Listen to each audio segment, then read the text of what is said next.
Narendra Modi was the star of the show in Ayodhya. The temple to Rama, half complete and still draped in a maze of scaffolding, was conscripted to serve the Prime Minister's political timetable, and the charade he staged there exemplified the hollowness of its MC.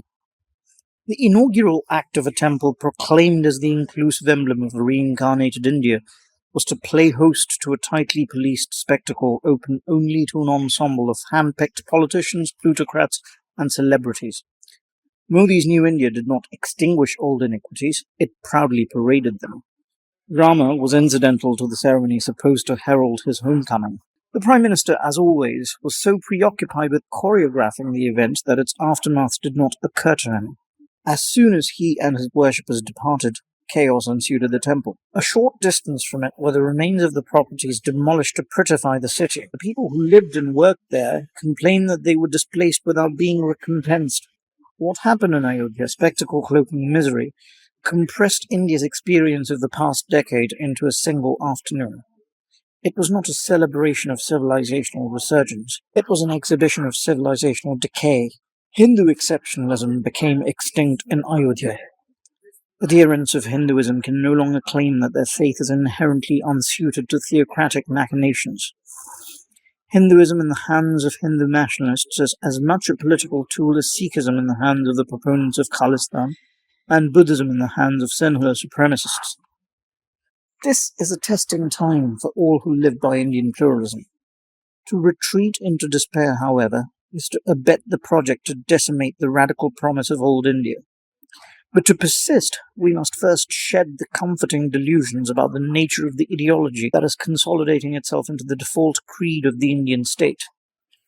Those who continue naively to seek solace in the belief that Hindutva will express itself in benign ways are hoping to delay a reckoning that will be all the more shattering when it finally happens.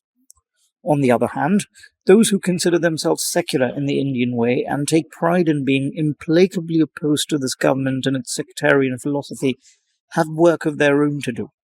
The republic bequeathed by modern India's founders, who, rejecting the malign logic of partition, forged a democratic union out of continental diversity and made citizens of a people who had known only subjecthood for millennia, did not collapse from the blows of Hindu nationalists alone.